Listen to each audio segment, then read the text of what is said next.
tout ce qui est déconnecté de sa source est appelé à sécher. Du cœur que proviennent les sources de la vie. Alléluia. Garde ton cœur plus que toute autre chose. Alléluia. Voici le principe. Les souverains sacrificateurs n'entraient pas, même lui, n'importe quand, dans les lieux très saints. Et ce n'était pas un endroit d'amusement. N'importe quoi ou bien n'importe qui ne pouvait entrer dans les lieux très saints. Et les lieux très saints, c'est celui-là que nous appelons aujourd'hui les sanctuaires. Un endroit très bien préparé où ils vont adorer Dieu. Ça, c'est très beau. Mais les sanctuaires dont je parle aujourd'hui, c'est notre cœur. Ne laissez pas à n'importe quoi, ne laissez pas à n'importe qui d'envahir votre cœur. Alléluia. Parce que la Bible dit, c'est de là que viennent les sources de la vie. Les cœurs, frères et sœurs, affectent nos vies. Les cœurs affectent nos relations. Les cœurs affectent nos tempéraments. Garde ton cœur plus que toute autre chose. Eh bien, ne laissez pas votre cœur être envahi par n'importe quoi. Garde à ce que tu penses au fond de toi-même. Car ta vie en dépend. Parce que ce que vous faites entrer dans votre cœur, c'est parfois des bombes à retardement, c'est parfois des poisonnades, et par conséquent, vous devenez triste. Vous perdez premièrement votre joie. Vous perdez premièrement votre paix. Vous perdez premièrement vos relations. Pourquoi? À cause de ce que vous avez laissé entrer dans les sanctuaires. Alléluia. Une chose que tu devras savoir, ce n'est pas on a dit, ce n'est pas on a fait, parce qu'on a toujours cherché on jusqu'à aujourd'hui et on ne l'a jamais trouvé. Gardez très bien votre sanctuaire. Gardez très bien votre cœur. Alléluia. Parce qu'on a comme objectif de vous détruire. On a comme objectif d'affecter votre relation, d'affecter votre santé. Veillez bien aimer sur une chose.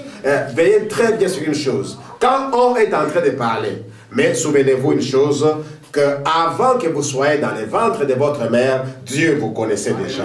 Peu importe ce qu'on a dit, qu'on dise que tu ne réussiras pas, qu'on dise que tu n'avanceras pas, je connais une chose, j'ai été, alléluia, connu par Dieu avant que je sois placé dans le ventre de ma mère.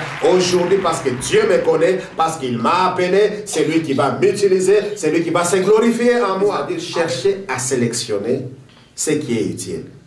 Et l'apôtre Paul dit, tout m'est permis, mais tout n'est pas utile. Entrez dans votre cœur ce qui est utile. Ce qui est inutile, ne le faites pas entrer. Ignorez-les. Un jour, si vous ne savez pas protéger votre cœur, si vous ne savez pas protéger votre sanctuaire, un jour vous allez en souffrir. Ne faites pas entrer cela dans les sanctuaires. Protège bien les sanctuaires. Prends le temps à louer Dieu. Parce que ce qui était dans les sanctuaires, c'était l'arche de l'alliance. Et nous allons comprendre pourquoi l'arche de l'alliance était dans les sanctuaires. Alléluia. À cet endroit stratégique qui est votre cœur, ne laissez pas. La vengeance, c'est le domaine privé de Dieu. Alléluia. Laisse Dieu se venger. Laisse Dieu s'occuper des autres. Mais toi, une chose, garde seulement ton Dieu. Alléluia. Bien-aimé dans le Seigneur, Dieu se suffit. Dieu n'a pas besoin de votre aide pour faire ou bien pour agir. Alléluia. C'est un Dieu souverain. C'est un Dieu grand. Il est assis sur son trône. Si tu veux lamentablement échouer, cherche à aider Dieu. Mais si tu veux réussir avec succès, laisse Dieu agir. Alléluia. Il s'appelle Jéhovah Jireh. Alléluia. Il est le Dieu qui pourvoit à tout. Il est le Dieu tout-puissant, le Dieu tout-suffisant. Dans n'importe quel domaine de la vie. Mes frères, ne donc pas Dieu. Alléluia. Mais David n'a pas fait ça. Il était un roi. Il était conscient que l'autre était déjà rejeté. Et il savait aussi que celui-là ne l'aimait plus. David a trouvé l'occasion pour bien tuer le roi Saoul. Mais la Bible dit, il n'a pas touché sur le roi, il n'a pas mis la main sur lui. Alléluia. Il a continué à l'honorer parce qu'il est encore roi. À l'honorer et parce qu'il a dit, celui-ci est mon roi. Et remarquez, Joseph qui n'a pas laissé la haine, la colère entrer dans son cœur, Dieu l'a élevé. David qui n'a pas laissé la haine, la vengeance d'entrer dans son cœur, Dieu l'a élevé.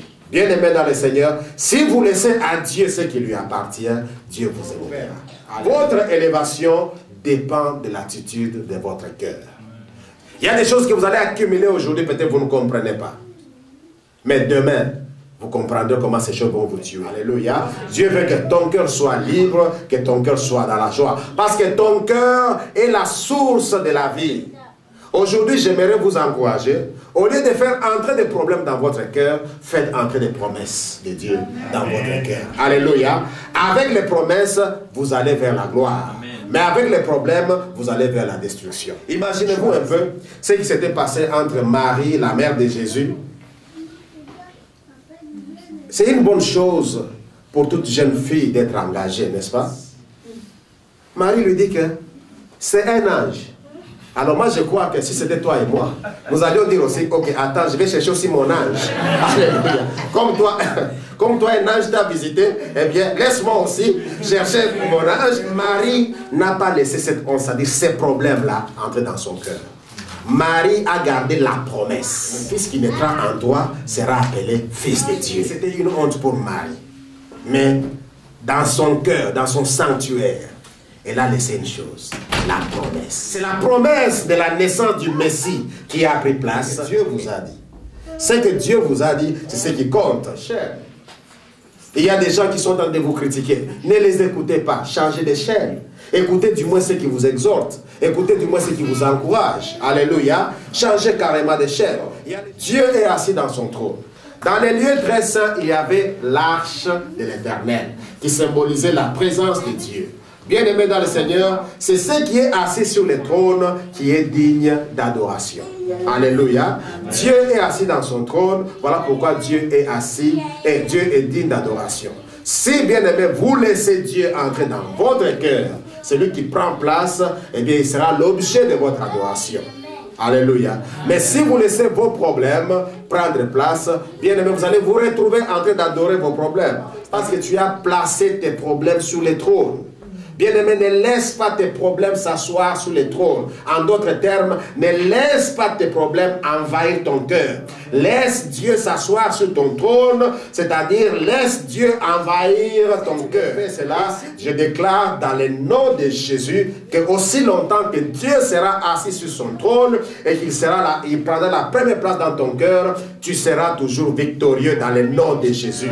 Eh bien, tu avanceras, tu ne reculeras pas. Tu seras toujours la tête et non la queue. Tu seras toujours victorieux et ceux qui chercheront à te défier rencontreront Dieu. Car le Dieu qui a élevé Joseph, qui a enlevé Marie dans l'humiliation, qui a élevé David, c'est le même que nous parlons aujourd'hui. La Bible dit qu'il est le même hier, aujourd'hui et pour l'éternité. Si tu crois à cela, nous acclamons le Seigneur, nous levons et nous adorons notre Dieu.